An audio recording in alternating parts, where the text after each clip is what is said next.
Hi! Hi! It's a pleasure having both of you here. We just finished watching Ben-Hur, so we are extremely excited to have Jack Huston and Mr. Santoro. Both of you, it's a pleasure to receive such a wonderful film, and we have to start at the beginning. You're playing Jesus, you're actually playing Judah Ben-Hur, and we were able to see the characters, especially yours, develop. Starting from a young, careless guy playing around with his brother. Yeah.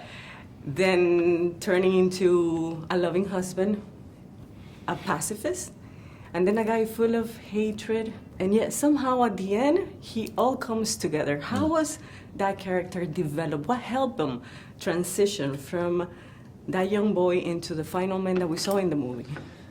Well, you know, you nailed it. That's the thing, is that's as an actor, that's what you're looking for. You're looking for great characters, and I think you've just described it better than I could. It was very, very good. I was going to say, wow.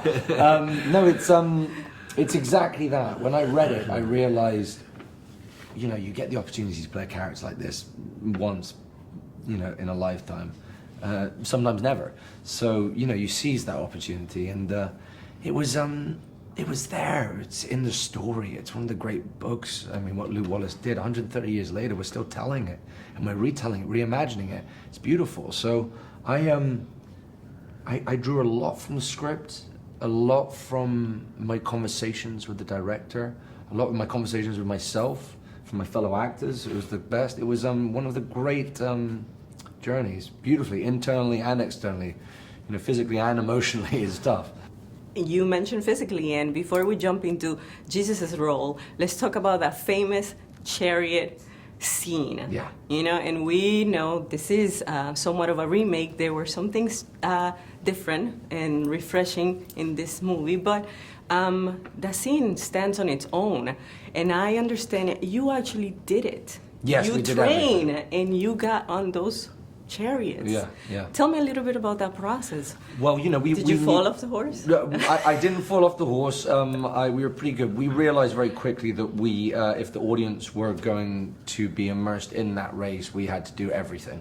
Every time you see us with those horses, we wanted to be with those horses. So there wasn't any CGI in that. That was very much a conscious choice. And also, that's what people are going to be looking at. When you hear Ben-Hur, you think chariot. So, you know, we tried our best. And you guys did wonderful. Now, let's jump into Jesus. It's amazing to see how he steps in quietly, but yet somehow he has this so very important role. And it goes back to my first question to Ben-Hur. What helped that character transition? And I believe it was a little bit your role, speaking about forgiveness and about loving your enemies. Can you tell me, huge shoes playing Jesus? A lot of expectations, I would imagine. Oh, yeah. Tell me. The expectations? Well, it's as big as it gets in terms of challenge because of that, because of the expectations, because of billions of people all over the world. They have a relationship with the image, with the figure of Jesus. So how do you fulfill that? Well, you don't.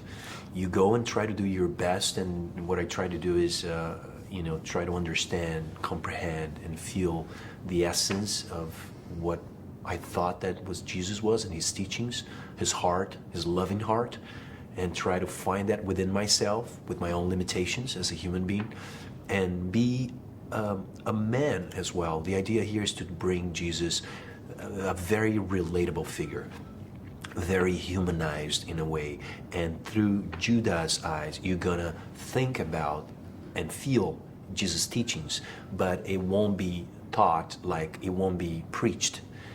It will be showed. It's an example, and like Judah doesn't look at Jesus as Jesus. It's another fellow man helping him out. Absolutely. And it's very powerful, because at the end of the day, it could be anybody doing that. It's so simple yet so powerful, you know, in a moment where he needed.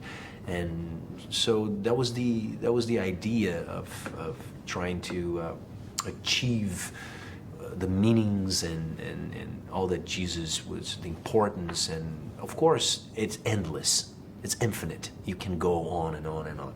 But I think we were able to accomplish some things. The Roman Empire expands with unrelenting force. Today we We celebrate the power of Rome. They rule with intimidation, fear, and death. Welcome home, brother. Please, I need you to tell me who our enemies are. Salah, I won't name names. Stamp out revolt in every corner of the empire.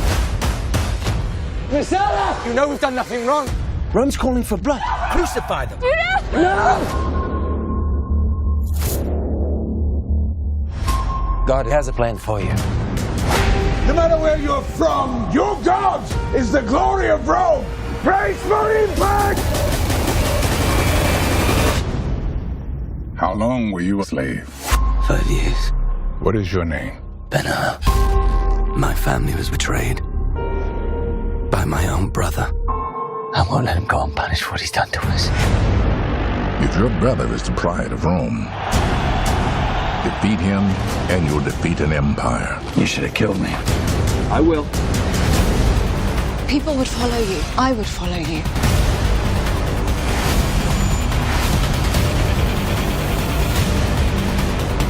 Are we having fun now, brother? You have no idea what you've done! First to finish, last to die.